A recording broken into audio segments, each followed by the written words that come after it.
ادیب اور دانشوروں کو آپ نے دعوت دی تھی، بالکل اسی جنگ کے حوالے سے جس کا آپ نے تفصیل سے ذکر کیا۔ اس وقت جنگ کو شروع ہوئے 1 ہفتہ تقریباً گزرا تھا، اب یہی جنگ تیسرے ہفتے میں اور اس سے آگے جا رہی ہے۔ اس وقت خیال نہیں تھا کہ یہ جنگ کتنا عرصہ چلے گی، اب بھی یہ معلوم نہیں کہ یہ جنگ کتنا عرصہ چلے گی۔ ویسے تو دنیا میں کوئی بھی جو جنگ شروع ہوتی ہے، شروع کرنے میں تھوڑا بہت اختیار ہوتا ہے کہ کب اور کیسے شروع کرنی ہے،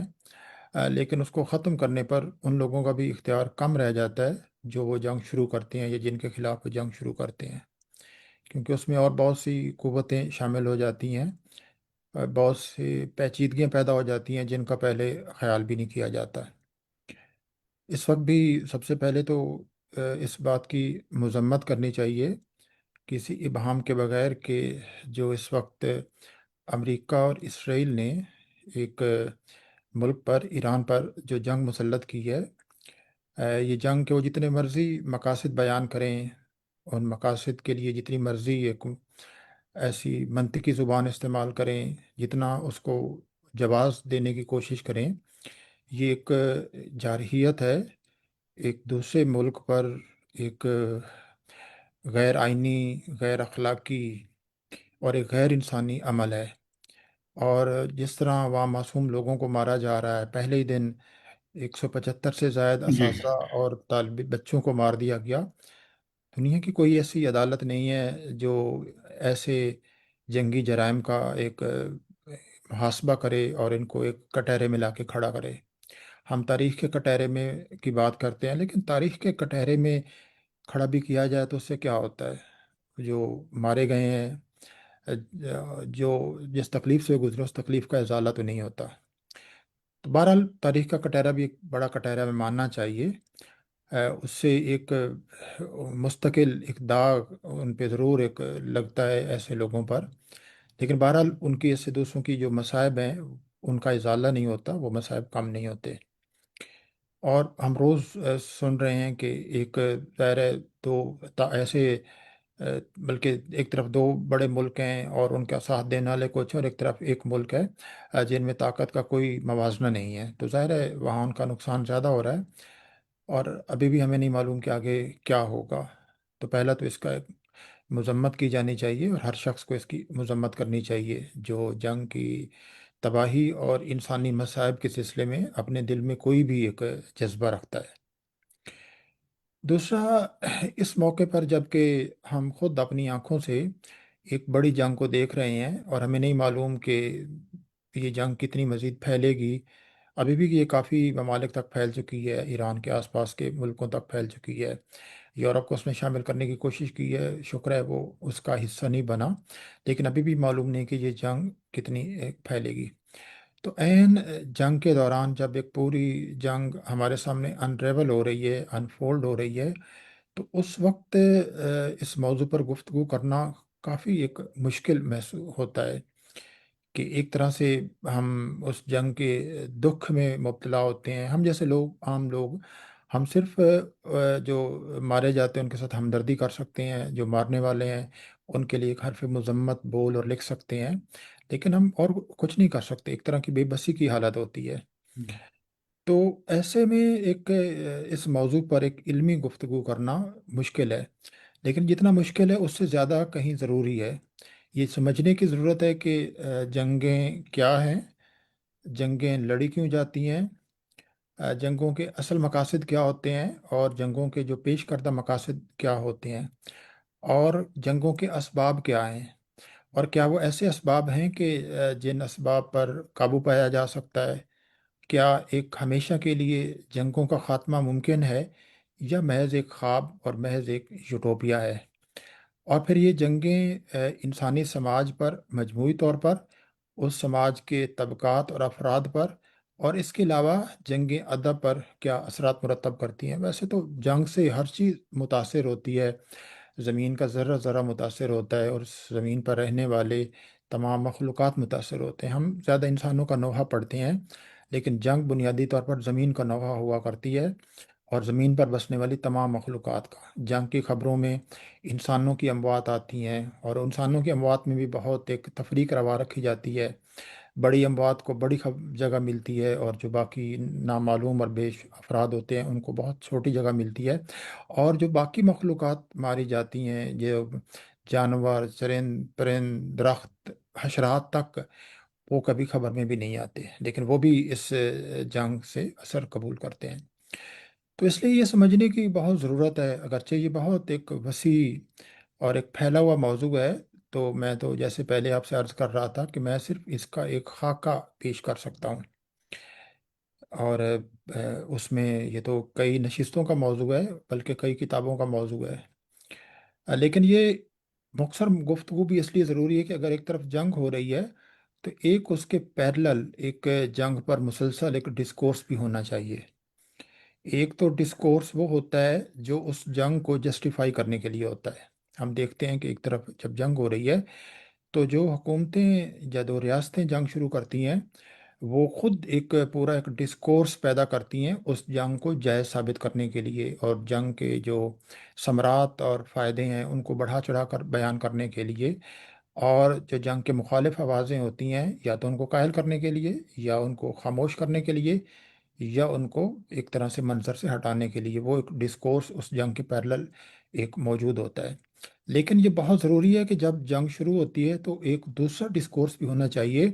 جو جنگ کی ساری بربریت اور جارحیت ہے اس کو بے نقاب کرتا ہو، اور وہ جنگ کے جو پیش کردہ مقاصد ہوتے ہیں اور اصل مقاصد ہوتے ہیں ان کو بیان کرتا ہو، اور ایک مجموعی طور پر جنگوں کے خلاف ایک فضا کا ہونا ضروری ہے، کہ جنگوں کو جنگوں کے خاتمے کے لیے ایک رائے عامہ ہموار کرنا ضروری ہے۔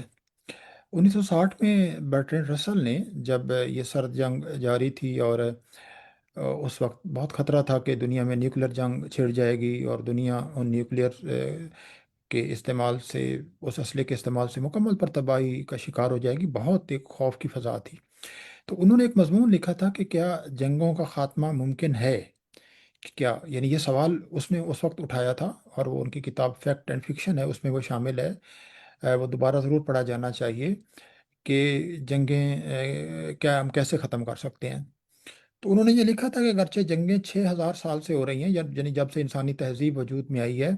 جنگیں تو موجود ہیں، لڑائی جھگڑے موجود ہیں، ڈومیننس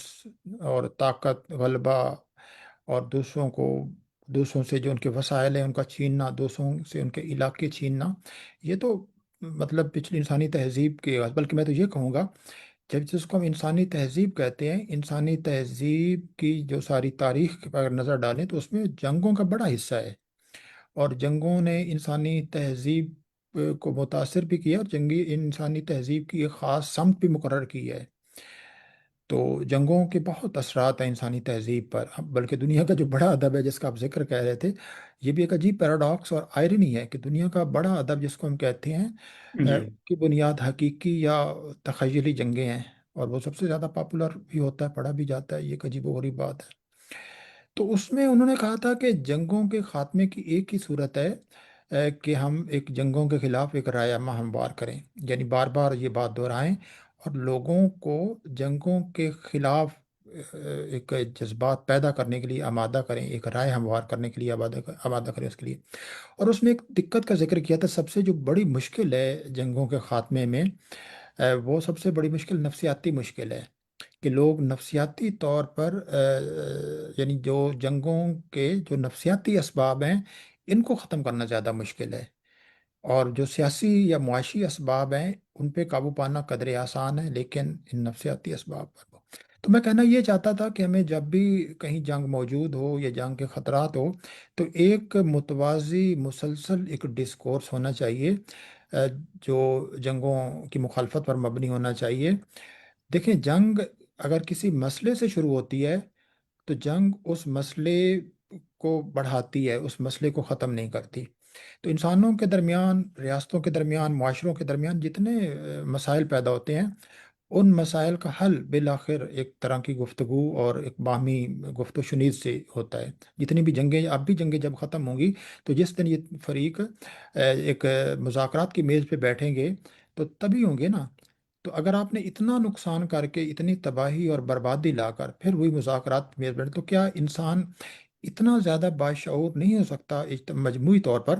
کہ وہ جس مسئلے کو بالآخر اس نے ایک مذاکرات کی میز پر حل کرنا ہے وہ پہلے ہی حل کر لے؟ جو بھی مسائل ہیں ان مسائل کو حل کیا جا سکتا ہے۔ کسی ایک شخص کی ایلیمینیشن یا کچھ لوگوں کی جو ایک ان کو منظر سے ہٹانے سے جنگوں کے مسائل میں اضافہ ہوتا ہے، کمی نہیں ہوتی، تو ہم تو یہ سمجھتے ہیں۔ تو آج کی ہماری گفتگو بھی دراصل اسی ایک اس ڈسکورس میں تھوڑا سا حصہ ڈالنے کے لیے ہے۔ تو میں اس گفتگو کو بہت بنیادی سطح پہ شروع کرنا چاہتا ہوں کہ جنگ کیا ہوتی ہے، اور جنگ کی قسمیں کیا ہیں، اور جنگ کے اسباب کیا ہیں۔ تو پہلی اس گفتگو ہماری جو ہوگی ان تین حصوں پر ایک تقسیم ہوگی۔ دیکھیں، جنگ جس کو انگریزی میں وار کہتے ہیں، اردو میں کئی الفاظ استعمال ہوتے ہیں، ہم رزم استعمال کرتے ہیں، پیکار استعمال کرتے ہیں، جدل استعمال کرتے ہیں، محاربہ مارکا، اور ہندی میں اور سنسکرت میں یدھ استعمال کرتے ہیں، انگریزی میں وار استعمال کرتے ہیں۔ میں نے جب اس کی تلاش کرنے کی کوشش کی کہ خود لفظ جو وار ہے، اس کی جو ایٹمالوجی ہے، اس کی جو کس سے یہ مشتق ہے، تو پتہ چلا کہ اس کی جو بنیاد ہے وہ ایک لفظ ہے ویرا، جو فرینکش لفظ ہے۔ یہ ویسے تو انگریزی میں جو پرانی شمالی فرانسیسی ہے وہاں سے آیا، اور وہاں سے یہ فرینکش سے آیا ویرا۔ اس کے معنی میں ایک عجیب و غریب ایک پڑھ کے حیران ہوا کہ اس کے معنی میں کنفیوز یعنی کنفیوژن اور مکس اپ ہونا شامل ہے۔ تو مجھے لگا، شروع میں یہ احساس تھا کہ جو جنگیں ہوتی ہیں ان کے ساتھ کنفیوژن ایک لازمی موجود ہوتا ہے۔ بعد میں جس کو فوگ آف دا وار کہا گیا ہے، کہ ہر جو جنگ ہوتی ہے وہ ایک فوگ کریٹ کرتی ہے۔ اگرچہ جو یہ فوگ ہوتی ہے وہ جو جنگ شروع کرنے والے ہیں ان کے ذہن میں نہیں ہوتے، ان کے ذہن بہت کیلکولیٹڈ ہوتے ہیں۔ وہ جنگیں سوچ سمجھ کر کی جاتی ہیں، یعنی جنگ ایک طرح سے انسان کی عقل اور ایک جو غیر عقلی عناصر ہیں ان کا ایک بہت ہی عجیب و غریب اور انتہائی مہلک ایک طرح کا اجتماع ہے۔ یعنی جنگ میں عقل کا بہت استعمال ہوتا ہے، یعنی پوری ایک جنگ کی اسٹریٹجی بنائی جاتی ہے، جنگ کی حکمت عملی بنائی جاتی ہے، اور اس پر جنگوں کی جو آرٹ ہے وہ جو سنزو کی کتاب سے لے کر اور پتہ نہیں کتنی کتابیں بے شمار لکھی گئی ہیں جو ملٹری اسٹریٹجی پر لکھی جاتی ہیں، تو وہ پوری کی پوری ایک طرح سے وہ عقل کا استعمال ہے، یعنی جنگ کا پورا علم ہے۔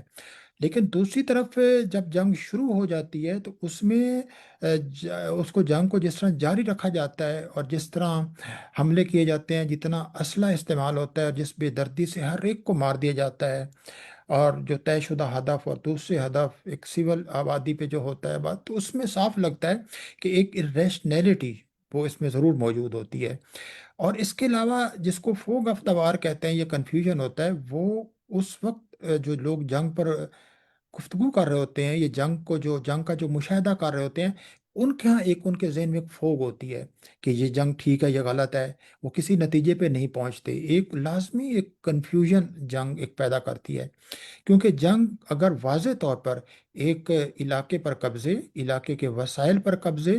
اور وہاں کی جو معاشی جو وسائل ہیں ان کو اپنے ملک میں لانے کے لیے جو جنگ کی جاتی ہے، تو یہ ایک واضح مقصد ہوتا ہے، لیکن اس کے سلسلے میں ایک فوگ کریٹ کی جاتی ہے، یعنی اس اصل مقصد کو چھپانے کے لیے، اور فوگ جو کریٹ کی جاتی ہے وہ بہت سی عجیب و غریب ایک جنگ کی ٹرمینالوجی، کبھی آپ جنگی لغت پر دیکھیں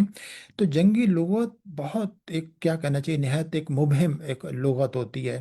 اور وہ یعنی بالکل ایسے ہی ہے کہ جیسے آپ وزارت دفاع، بنیادی طور پر وزارت جنگ ہوتی ہے،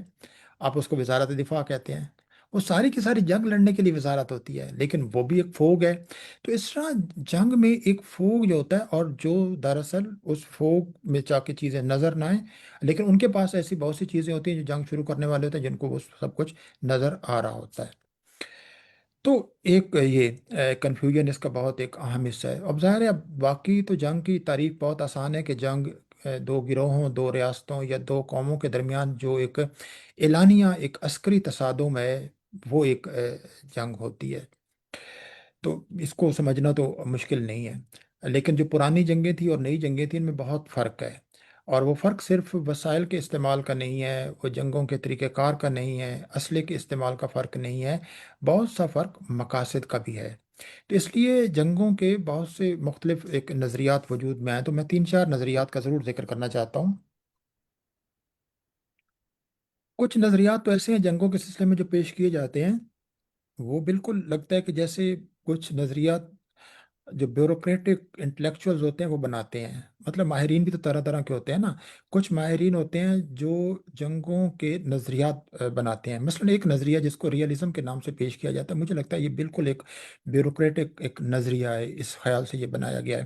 اس کے مطابق چونکہ دنیا جو ہے، جو 8 ارب کے قریب جس کی آبادی ہے، اور 200 سے قریب یا سے زائد کچھ ممالک ہیں، تو ان کے اوپر چونکہ کوئی مرکزی ایک حکومت نہیں ہے، اور بیشتر جو ریاستیں ہیں وہ قومی ریاستیں ہیں، تو ان کے اوپر نہیں ہیں، تو اس سے ایک انارکی پیدا ہونے کا ہر وقت خطرہ رہتا ہے۔ تو لہٰذا جب ایک ریاست کی جو طاقت ہے وہ بڑھ جاتی ہے، تو اس کے قریب کی جو ریاستیں ہوتی ہیں وہ اپنے آپ کو غیر محفوظ محسوس کرتی ہیں، اپنے لیے خطرہ محسوس کرتی ہیں کہ ایک کے پاس زیادہ اسلحہ آ گیا، اس نے زیادہ میزائل ٹیسٹ کر لیے ہیں، تو دوسری ایک خطرہ اور ایک عدم تحفظ محسوس کرتی ہے، تو اس سے جنگ کا امکان بڑھ جاتا ہے۔ وہ کہتے ہیں کہ یہ ایک ریئلٹی ہے، اس ریئلٹی کو قبول کرنا چاہیے۔ لیکن اس نظریے کو ایک چیلنج کیا جا سکتا ہے، کیونکہ اس نظریے میں ایک طرح سے جنگ کا مسلسل جواز موجود ہے، کہ جب تک ہم گویا ایک ایسی دنیا نہیں پیدا کرتے جو بالکل جس پہ ان تمام ممالک کے اوپر ہم نے وہ کر کے بھی دیکھ، جیسے آپ نے یونو کا ذکر کیا، وہ ان کے ایک طرح سے اس کے اوپر ہی ایک اس کا ایک کردار تھا، سب پہ نظر رکھے، لیکن حقیقتاً میں ایسا نہیں ہے۔